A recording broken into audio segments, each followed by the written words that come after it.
how would they feel if their children were shot in the head? Shot in the head. And blood is oozing all over. How would they feel, Jed? How will these people feel? Are they human? And Murkomen, this bloody Murkomen is issuing statements here, threatening us. Who does he think he is? Chenzi kabisa yeye. Peleka ujinga wako huko Ocha. Pana kutuletea hapa Nairobi. Some of you are 30 seconds. But mothers carry those babies, Jed, for 9 months. They know the pain of carrying a child. They know the pain of raising a child. So you useless men, bure kabisa ni shetani kabisa, who you participate just for a few seconds, and then you come and kill the children. Shame on you, William. Shame on you, police. Shame on you, Kenya Kwanza government. Shame on you. I doubt even whether, if Jesus came down today, whether the trust deficit will improve. I doubt. It's I that doubt. Bad. It is terribly bad. It is irredeemably bad. They cannot be redeemed. You'll camp there until they open. They're going to open. Maida, I'm coming. Yeah. You must open that gate. I must speak to Daba. He must leave this government.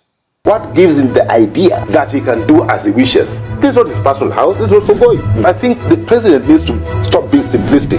Is there a vacuum post Raila? Play one clip where Ruto has spoken truthfully. June 25th marked the anniversary of those who lost their lives last year during the finance bill protests. The country is still in unrest. Leaders actually blaming citizens blaming the current regime for the current economic hardships. We're going to have this conversation even as you listen to Interior Cabinet Secretary Kipchumba Murkomen saying these police have guns and these guns have no toys, and those who come out to protest will be handled effectively by government. The president actually commending the police officers for the work that they have done. Conversation today will quite be unsettled because the country is. I'm here with Philip. Kisia is a leadership and governance expert, former Nairobi town clerk, ex-KICC CEO. He's doing a lot for this country, having these conversations with me every single week to help foster peace, unity, and actually best service delivery for us as a country. Great to see you, Kisia. It's been one hell of a week. Jed, it has been one hell of a month, not a week, a month.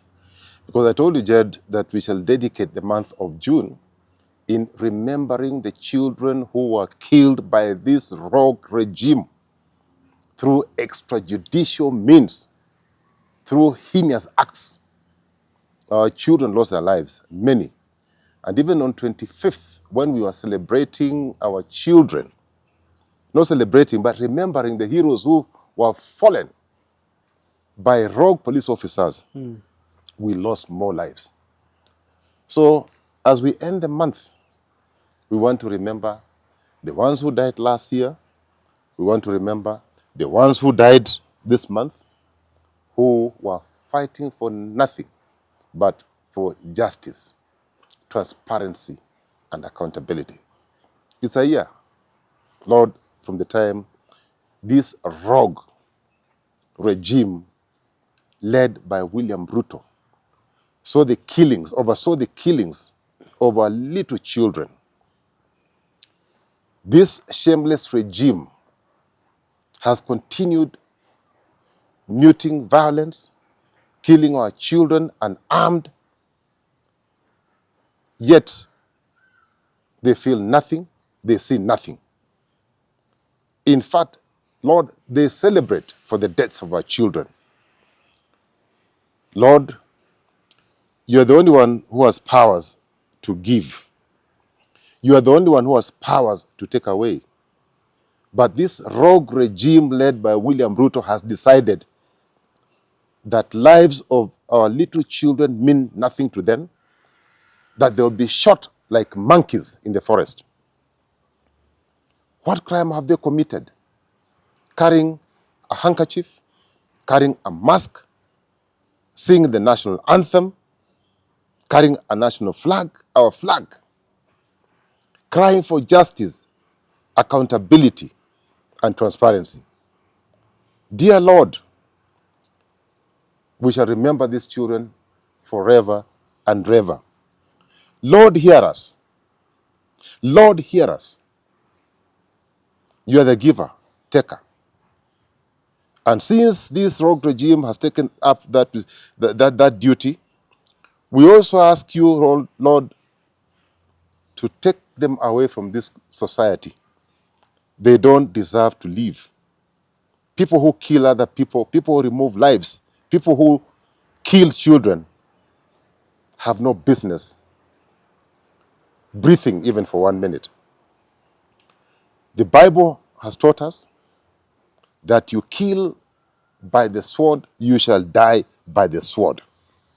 Dear Lord, we pray that William Ruto shall live long to experience the pain that his government has muted on innocent children.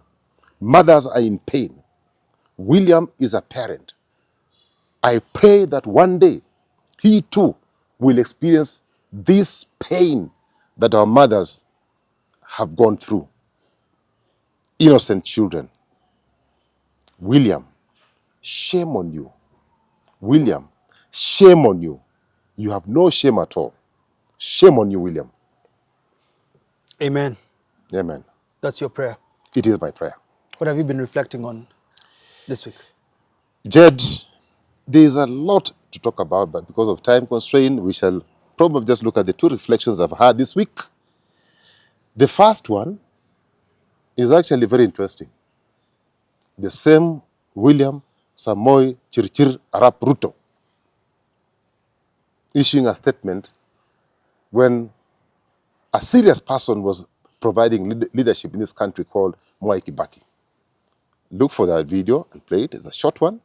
But I want to remind William, it is as if he had foreseen, it is as if he had prophesied. So I want him, this video to reach him. I am sure it has reached him, but I want him to reach him from here, Nairobi, Kenya. The second one that I want to play in succession is the mother weeping and crying in pain for losing a child who had committed no crime. Play them. If government is going to engage in acts of lawlessness, in assault against its own citizens, what business do citizens have respecting the law if government itself has decided to break the law? Mtaishi maisha mzuri hata nyinyi. Na hii ugonjwa itadumu, mtapona. Juu mimi hapa Kennedy nitakuwa pilot.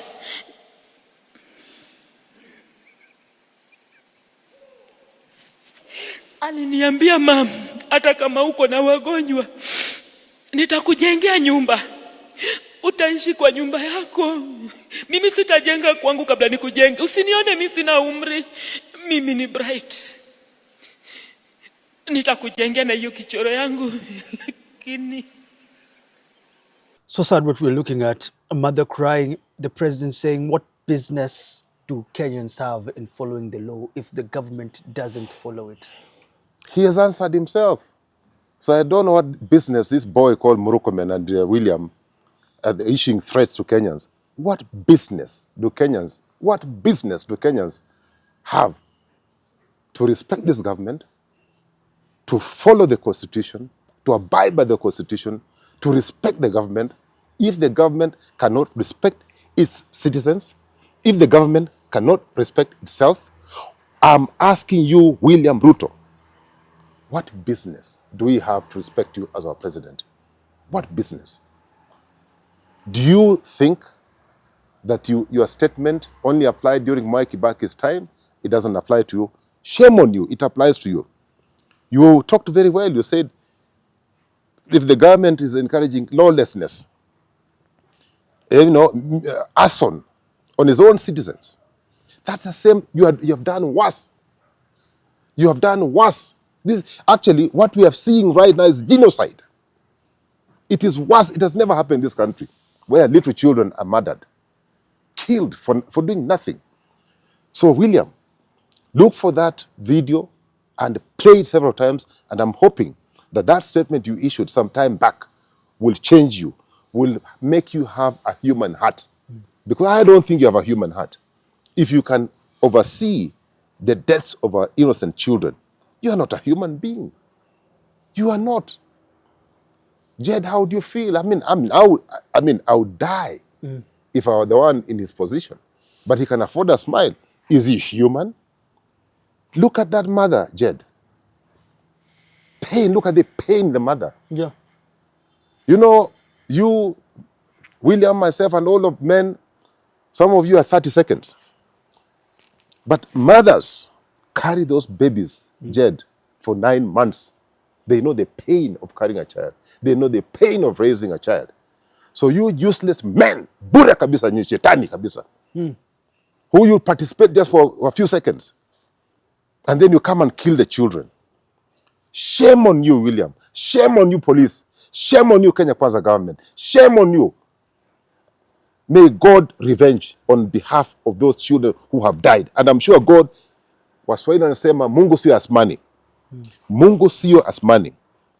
And there is no amount of compensation that can pay for our children who have died, Jed. I've heard people saying compensate. Compensate what? The mother who's lost her child, and many other mothers are saying, just return our children. We don't want money. Return our children. So I'm asking this Kenya Kwanza government, because most of them are parents, how would they feel if their children were shot in the head? Shot in the head. And blood is oozing all over. How would they feel, Jed? How would these people feel? Are they human? And Murkomen, this bloody Murkomen is issuing statements here, threatening us. Who does he think he is? Chenzi kabisa yeye. Peleka ujinga wako huko Ocha. Pana kutuletea hapa Nairobi. Wewe ni nani?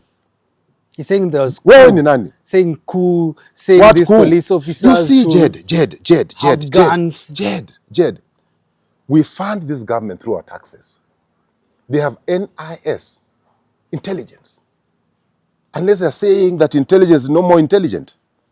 Their job is to gather intelligence and share that intelligence with the executive, with the president, and other state agencies, so that we can forestall anything that can harm our people, that can destroy property. They are funded, Jed.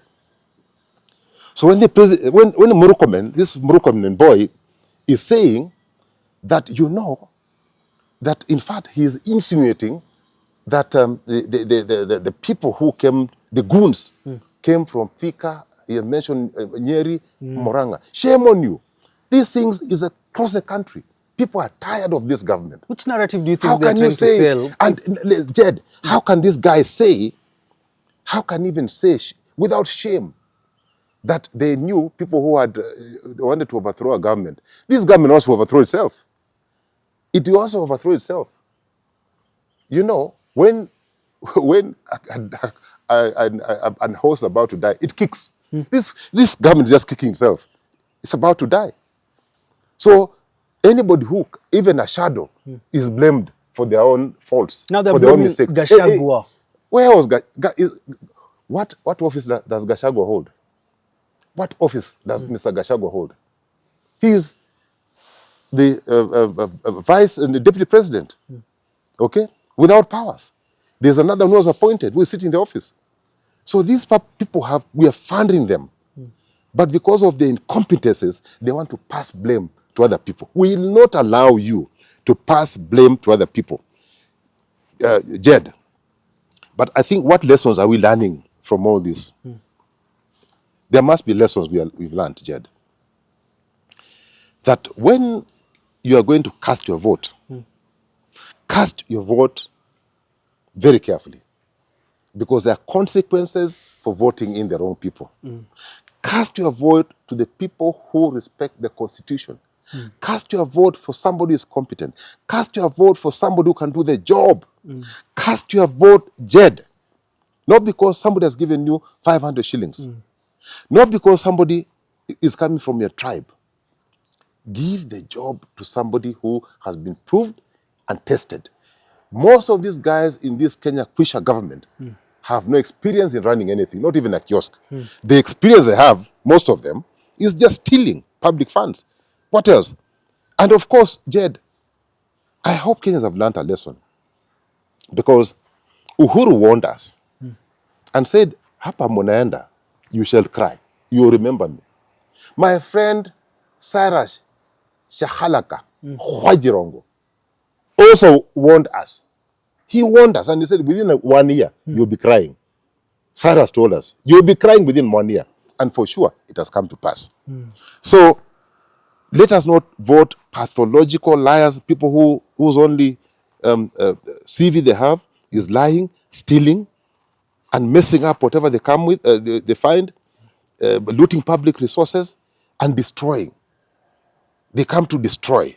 I think it's John 10:10. Yes. Steal. Thief comes to kill, steal, and to destroy. Steal, and these are thieves. John 10:10.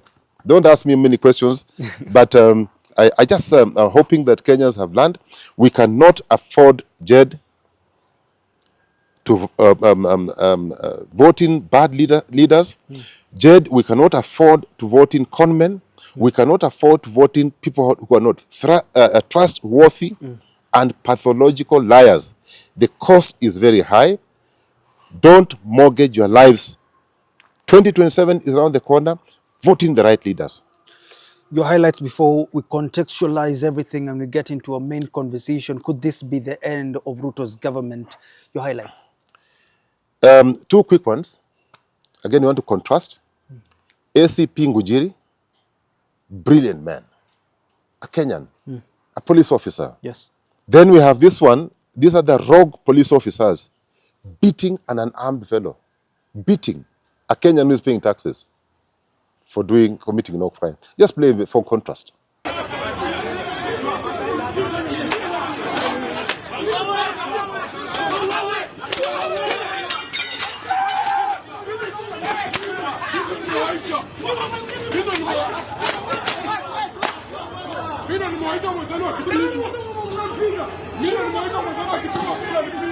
Huko Kiunguro. Hapa ni amani. Lakini hatujachifu vile mlikuwa mnataka. Tatu. Tulikuwa tusunguke. Twende paka Ruto Stadium. Fika pale kuna wale wanasema wana viongozi wenu. Fanye maombi. Maombi na kuongeleshwa. Baada ya kuongeleshwa tunachaka. Hii siku tunasema what a contrast. Same officers from the same police service, although they call the service, but it's a police force. Because I only apply brutal force. They don't use the intellect. Only a few of them have some intellect, okay? Especially, these ones are the bottom. I think they're good people. They're Kenyans. And they know. I don't know if you came across that video where this young man went to the streets to protest peacefully. And who does he meet? The mother. Yeah. Met the mother there. Yeah. Now, these are our children, Jed. These are our own children. In fact, Murkomen's children maybe are not needy because they're getting benefits from this government and those in government. But otherwise, we are all suffering, Jed. We are all in the same boat, sufferers. And if you don't believe what I've been saying, that particular incident should tell you something, that we are all the same. Be it a son of a police officer, a daughter, a husband, a wife, we are suffering together. So we must confront these challenges as Kenyans, okay? Yeah. So that man needs to be recognized, needs to be appreciated.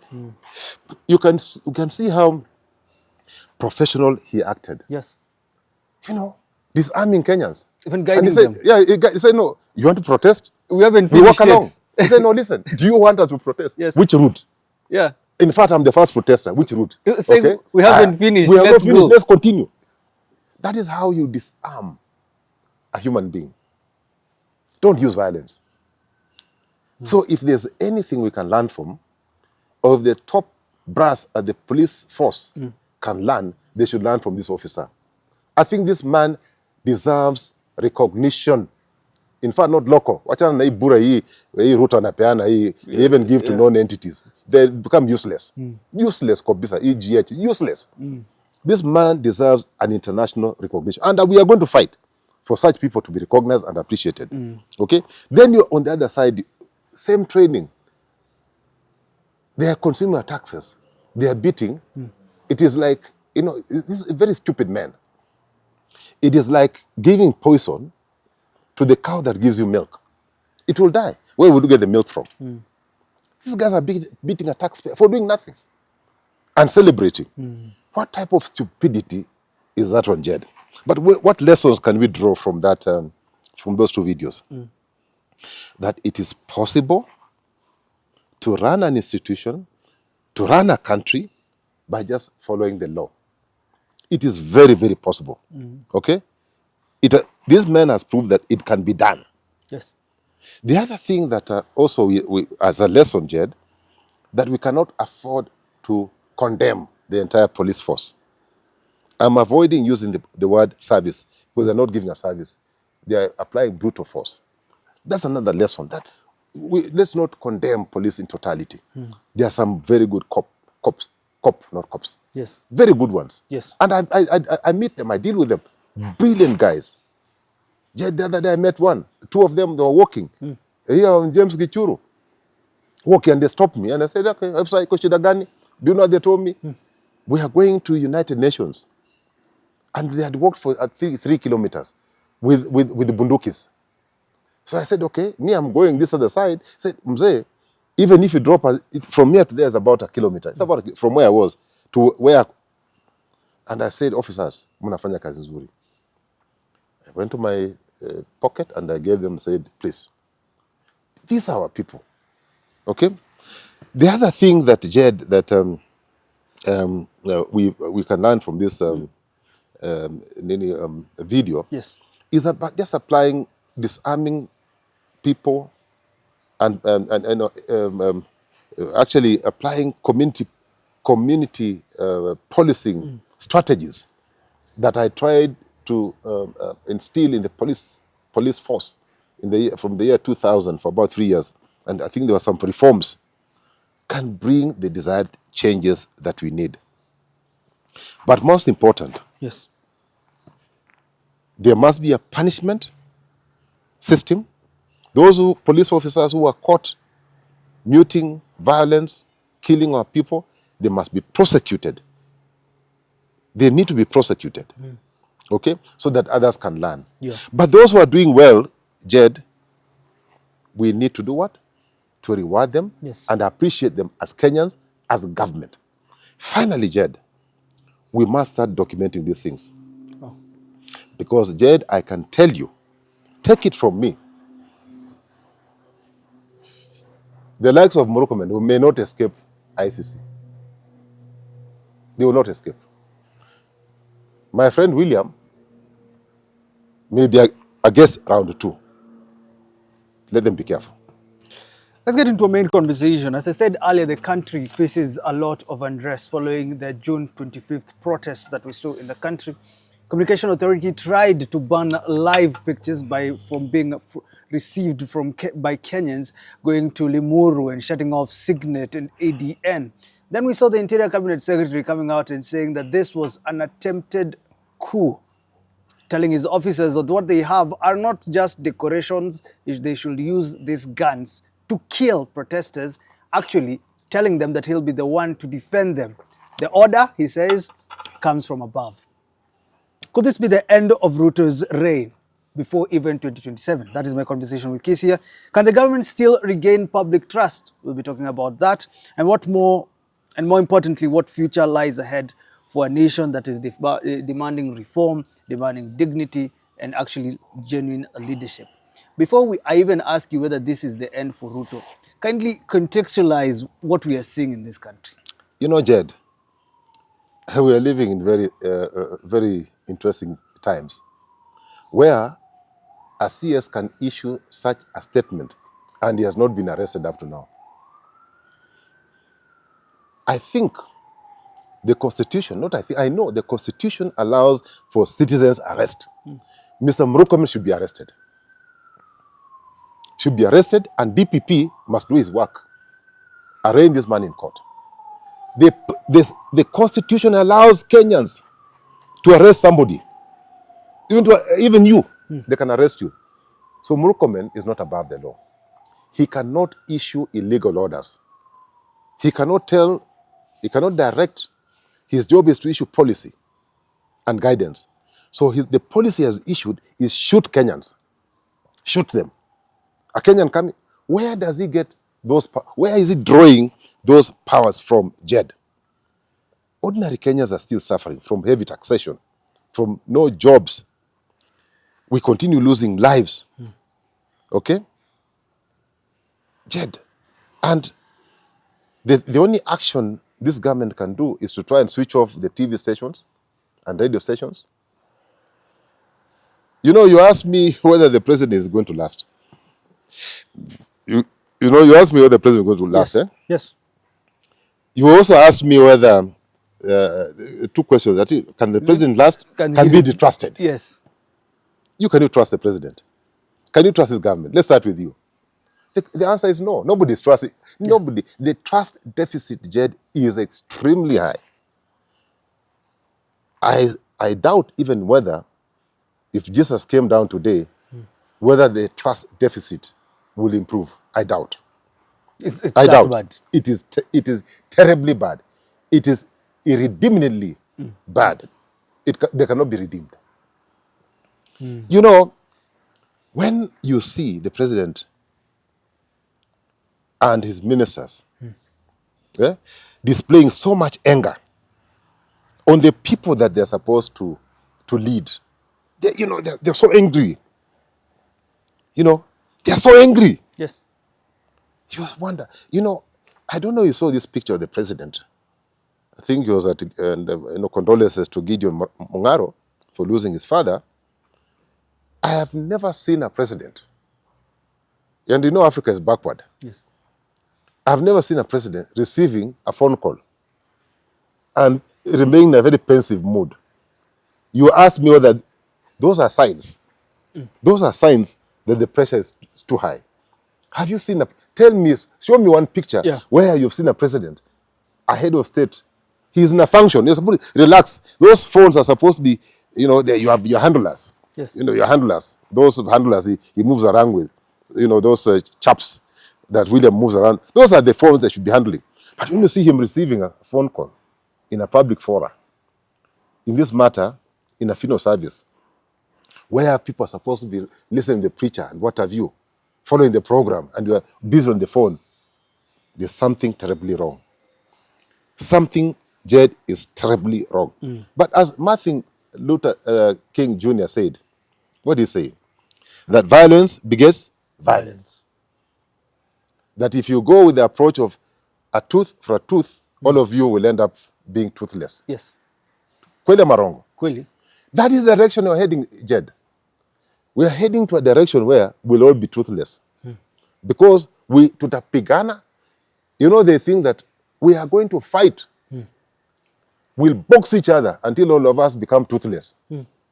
Okay? But the beauty, Jed, is, this government has forgotten that, if you put together the police force, the military, the defense forces, or rather, police and prisons and what have you, and DCI, there are about 200,000 of them. A mere 200,000. Those can be overrun by 55 million Kenyans. Because you'll shoot, yes. How many can you shoot? 1 million? You shoot 1 million, there will still be 54 million. And they're coming. It has happened in other places. These people should not even imagine for a second that it cannot happen in Kenya. They should not have that imagination. They should not just thump that is Serikali. Serikali, I was brought up well, I've used a very bad word, but let me just you see, this is a government that has lost legitimacy. They have lost legitimacy. They are hanging on a straw. They want to hang on power instead of doing the job, because it is only the job that can sustain you in your job. Doing the job. Kibaki just did the job. People never complained. But this man of mine, this friend of mine, is all over. If he's not here, he's not here. But there's zero work happening. Zero. We don't want him to work hard. He says working hard. We want him to work smart. He should stop working hard is for people who are bure, useless. These are takataka fellows who work smart. Yeah, we just work hard, smart, my guy. Let me get to my question. Do you think he will leave office before 2027? Because I've seen comments on X, people saying just one more protest and Ruto will be out. One more, we've already seen why we haven't entered State House yet. One more, Ruto will be out. And what factors could precipitate his ouster before 2027 if that is the case? I told you about, look for that photo where the man is like this. A whole president is like this. A whole president. Jet. Jet, come on. A whole president. It's a bad picture. But let me answer. You see, Kenyans are peace-loving. Kenyans believe in the rule of law. Kenyans believe in is a constitutional democracy. Kenyans are law-abiding. But William Ruto and his government have pushed Kenyans to the corner. To a corner. And Kenyans are now fighting back. And I don't see Kenyans giving up. Because, you see, the issues that they have been raising over a period of time have not been addressed. Cost of living, still the same. He promised to bring down, I don't know, petrol to 100. He has not done anything. It's about still almost 180. He promised to bring down unga to 70. It is, where do you buy unga? It's about 140. He promised to give you internet. Utakuwa ukipiga tu hivi internet, pandos. Do you have those pandos? This is a liar. There's nothing. He promised our mothers diapers. Free diapers, nothing. He promised so many things. He promised to bring down gas to 300 shillings. I don't know, 300. Have you seen? Where? You know, I even yesterday I bought gas, man. I said, wapi ile Ruto? Give me, mpateni ile Ruto. They said, you are Ruto hajafika, man. So see, you know, Jed, to answer your question, there are two things. Two things, Jed. The first one that Kenyans, of course, are meeting are constitutional hurdles. Because, you know, we are a constitutional democracy. So we are guided and constrained by the Constitution. And if we want to continue having a peaceful nation, as Kenyans, and I would urge Kenyans, that we continue operating within despite the pain that we're going through. Because immediately we get out of the Constitution, like the government is doing, oh my God, we'll have no country. These characters, they will be in a chopper. Kenya ikianza kuungua, I can tell you for free, like 1 million people, 2 million people on the streets, 3 million people, they will get into a chopper, okay, and take off. You and me will be left here. So there are those limitations that we have, which are constitutional. You remember, the one that we can take, the easiest approach we can take is to impeach this man. Get him out of office, impeachment. But now my party, ODM, has joined the government, together with the experts. Because now, with the Manyora on our side, with ODM, with Wiper, with other people, other Kenyans, we should have used parliament to remove him through an impeachment process. But you see now, people are in bed with him. They're in bed. What they're doing in bed, don't ask me, but they're in bed. So that possibility is not, you know, unless the other one, Jed, is for him to resign. But this man loves power. He loves power so much, I don't see him resigning. I don't see him saying, he's not a gentleman. I don't see him saying, you know what, Kenyans, you trusted me with a job. I failed you. Allow me to go home. I failed. He wants to hang on. He loves power. And that's why he's saying that there's nobody to move in 2027. You know, he's that arrogant. So, and then, of course, the other one is there's this political tension within the country.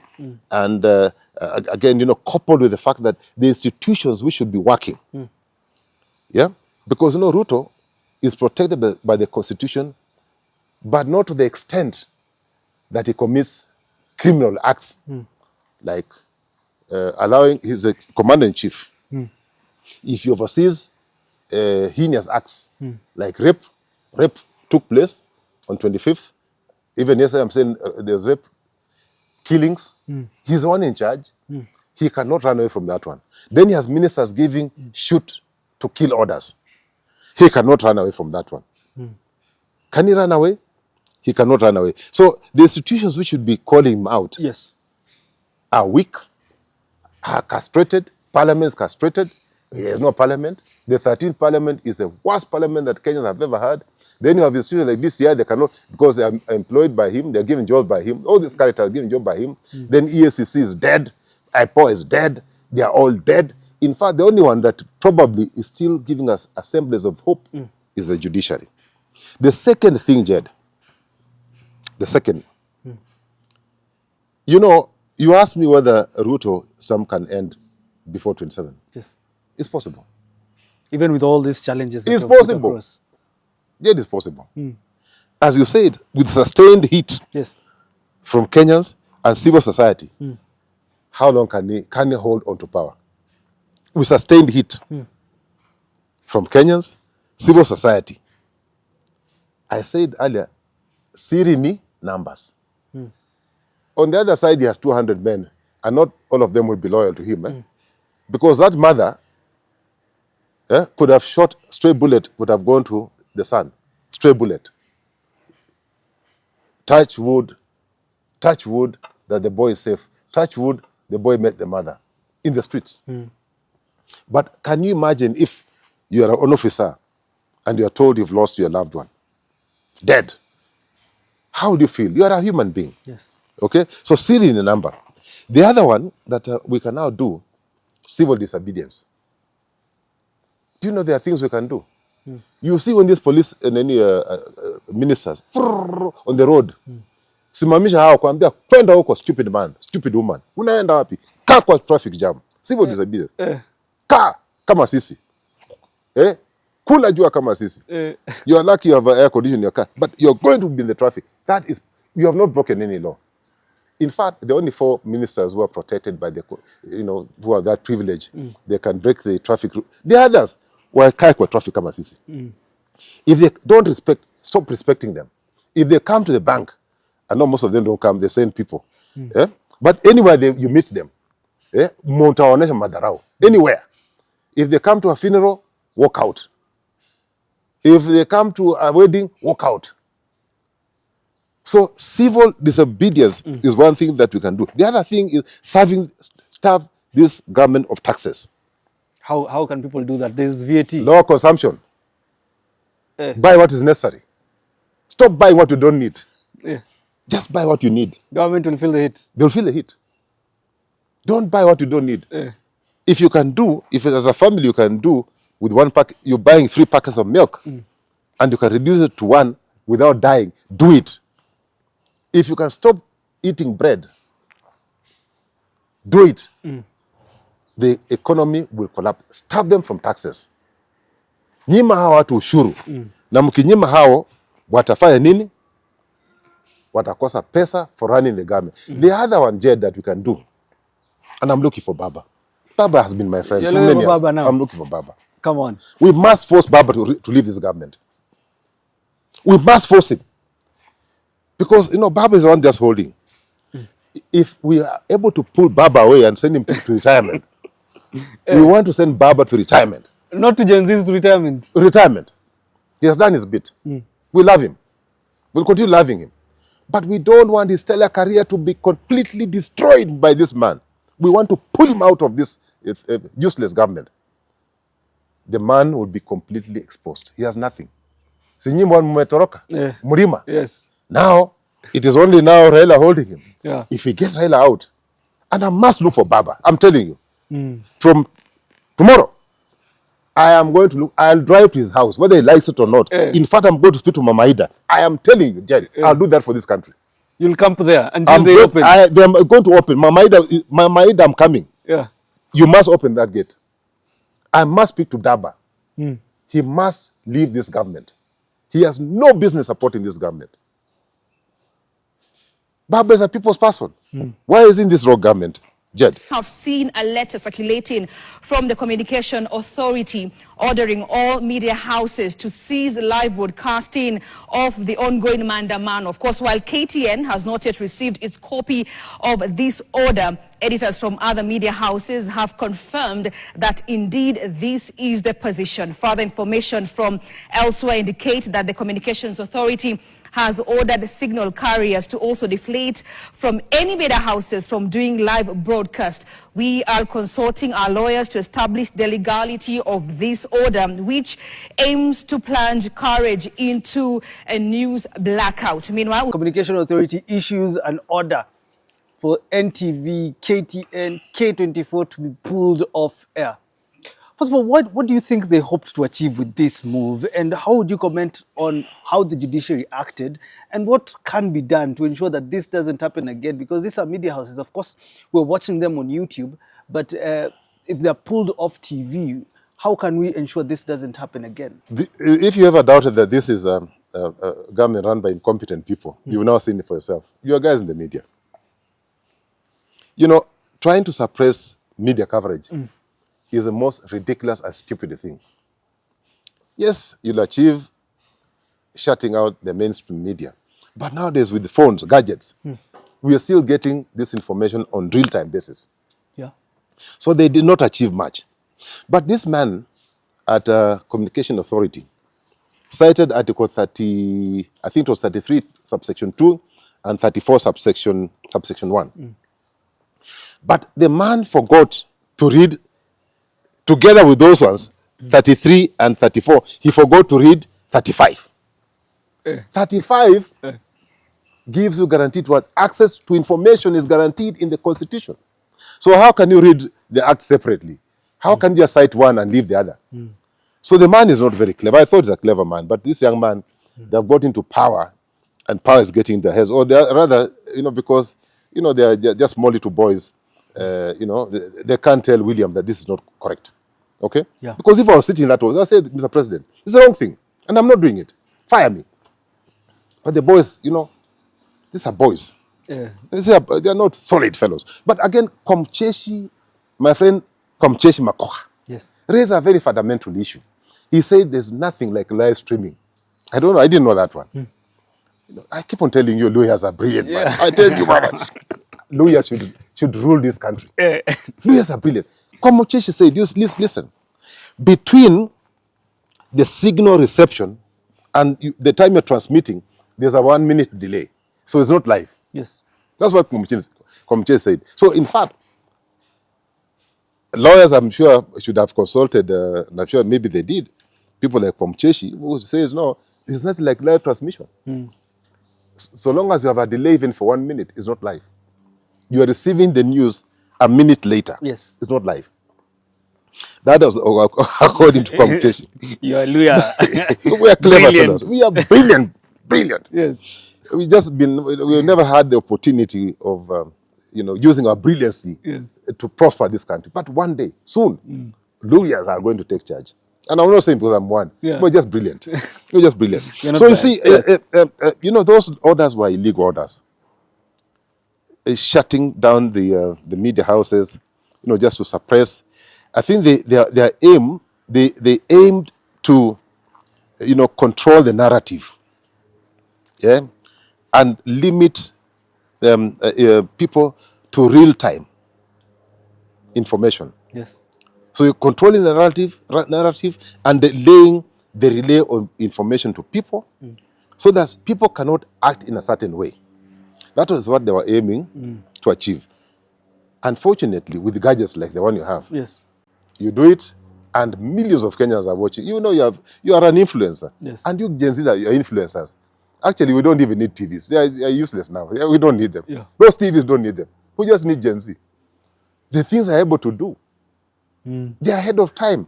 So, but you have a government of people who are incompetent, people who don't understand anything, people who are using the kind of tactics of managing affairs of this country. In fact, they thought they would slow down the mobilization of the Gen Zs into the streets and for them taking action. But Jed, I must say, Yes. they were in violation and in contravention of our constitution. They must be called out. Live coverage is something that is guaranteed in our constitution. The other thing that, of course, Jed, that happened, the legal safeguards that we have in the constitution for live coverage, Yes. were actually dealt a blow. Which means that this government, by any imagination, does not respect the Constitution. They have no regard to the Constitution. The president swore, he lifted the Bible, say, I will govern this country in accordance with the Constitution. But the other thing that also they were able to bring out is the fact that there are no independent bodies. Communication authority is called an authority. It is not called an authority for nothing. It is actually in the Constitution. It is captured in the Constitution. So it's supposed to be an authority on itself. But who was giving this man instructions to write letters that didn't make sense? So Jed, they achieved nothing. They thought they can curtail information, but the Gen Zs, thank God for the Gen Zs, they're ahead of time. I would just talk about the police because they are always there with the protesters. And I have a statement here from the president.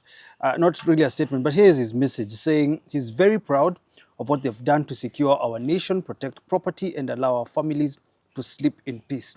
Of course, you've also talked about CS Murkomen, but then there are still extrajudicial killings, there are tear gas, there's abductions, there's the death of Albert Ojwang. What is your message, especially when you look at how the police is handling the situation we have in Kenya? And people are still saying there will be another process and another protest till Ruto leaves. What do you think is your message to police officers and to the country when it comes to reforms that are actually needed? You see, even before we get to the reforms that are required, Jed, if you didn't know who Ruto was, now he has come out again. You know, somebody cannot hide for too long. He has presented himself. That was Ruto. He's putting property before lives. He's saying the police protected lives. You know, property can be replaced today, tomorrow. A life lost cannot be replaced. But you have a president who put so much weight on property. He doesn't talk about life. Yes.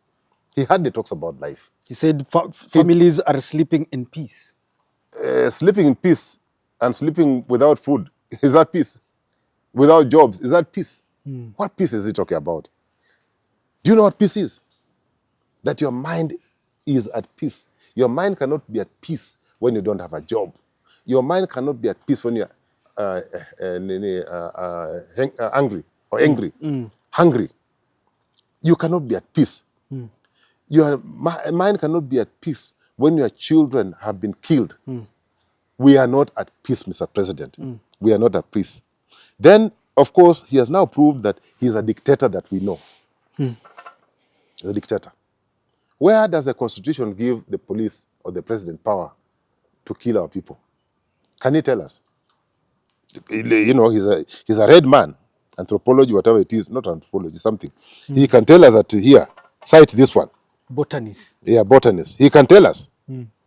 But the man does not respect the rule of the law. He does not have regard to the Constitution.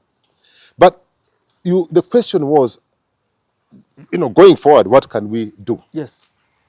Because we have actually seen too. There are many things we can do. We've actually seen too, protesters are actually helping the police too. Yes. You saw that picture. Yes. A video. I think that was video very profound. This is a policeman who has been injured, bleeding from the head, who was carrying not the police officers, not William Ruto, not this Murkomen boy, who was carrying that man, Kenyans, carrying an injured police officer, rushing him to an ambulance. What does that show you, Jed? But let me get to your question, Jed. What do we need to do? We need to make sure that the oversighting bodies, IPOA and the rest who have that mandate, are strengthened and reforms that are necessary are carried out. IPOA, in their own admission, they have said they don't have capacity. So we need to build capacity. We cannot have, for example, Jed, officers from the police service seconded to IPOA. IPOA is supposed to be independent. Get civilians or retired civil servants or people who have experienced these matters and give them jobs. Yes. You cannot transfer somebody or second somebody from police and expect to get good results. That cannot happen. Okay? The other thing that must be done in terms of reforms is these people don't seem to know human rights. They think that we live in a Kanu era. So instead of behaving like a police service, they continue behaving like a police force. We need to train these people in human rights. We need to deploy more IT, so that the police actions are actually monitored on real-time basis, so that any excesses are captured electronically, and that can be used to prosecute that officer who is wrong.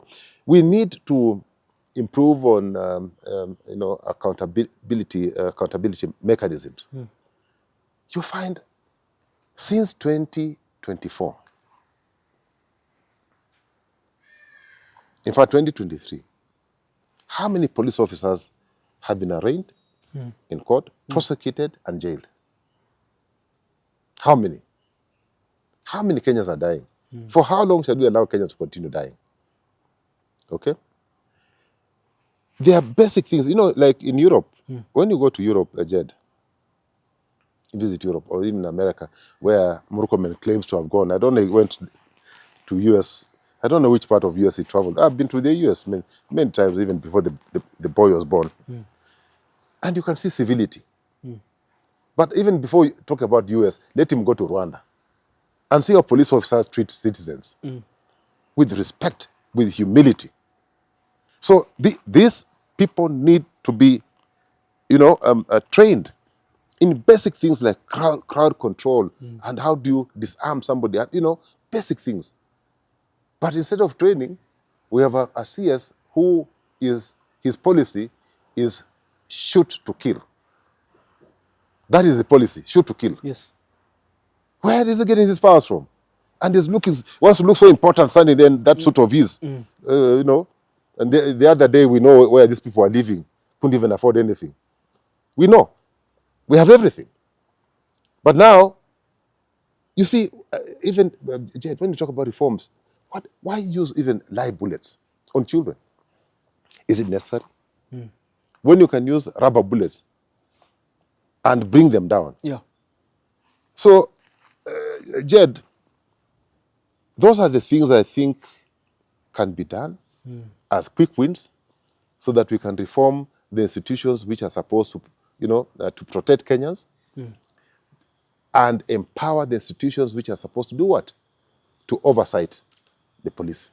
Finally, this push and pull. Last year, this year, still ongoing. For how long will this push and pull be, and what factors would you say are contributing to this push and pull? Because look, we want the country to get back to normalcy, but now you can't tell whether you can go to town on a Tuesday or whether your son will come back home on a Monday.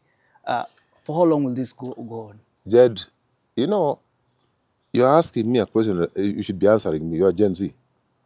There's deep, and I talk about deep-seated mistrust between the citizens and those who are governing. Particularly the Gen Zs and millennials cannot trust this government because of that trust deficit. They cannot. Why are they unable to trust this government? Because your question was, for how it is going to last for very long. Because they were given promises. We were told internet, pando, no pandos. They were told about diapers, nothing. They were told we'll give you jobs, nothing. They were told life would be good, nothing. They were told free education, nothing.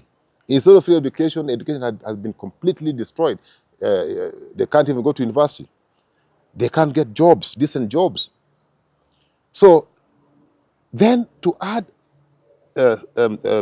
salt to injury, they see even some failures, maybe some people who are just total failures, useless fellows, occupying offices, big offices. This youth, Gen Z millennials, who are incompetent, who are not qualified, they are occupying big offices. Some of them even stole certificates, but they're occupying big offices. Okay? Then they see them living in opulence. Is my president, my friend, normal? How can you ask for billions to run the presidency, billions of shillings. Is it 9.5 billion or something to run presidency? An office that does not generate anything. You know, the presidency does not generate anything. It's a consumption unit. Do you really need almost 9.5 billion, 10 billion to run that office? Do you need that money? Why can't we live in a modest life? Why must you renovate State House every year, spending billions? Yet our children, Jed, are learning under trees. When our children have no food, when our children have no medicine, does the man feel anything? He has no shame. This man is shameless. Shameless man. How?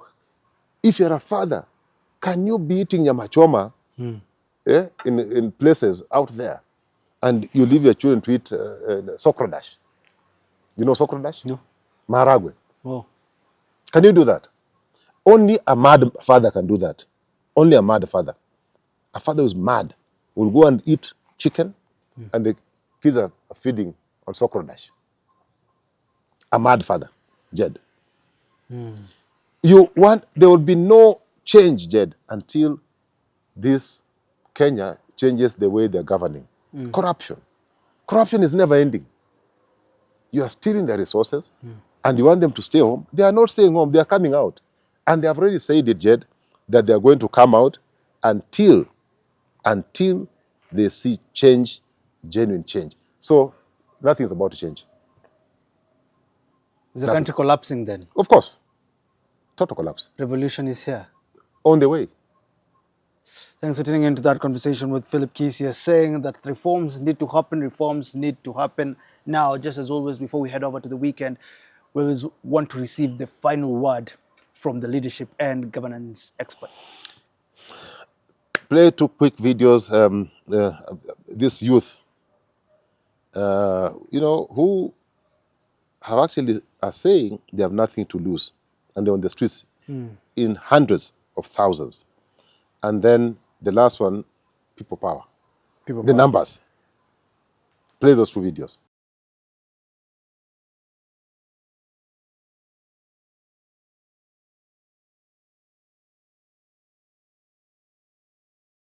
They're holding placards, final, police versus Gen Z. That's what youth are saying. People power, we're seeing guys on the streets. Did I tell you that it's not about to end? What have they said? Police 0, Gen Z 10. Yes. They are saying that this game is not yet over until it's over. Then the other crowd and their youth, you've seen them in hundreds of thousands marching on the streets. These people are unstoppable.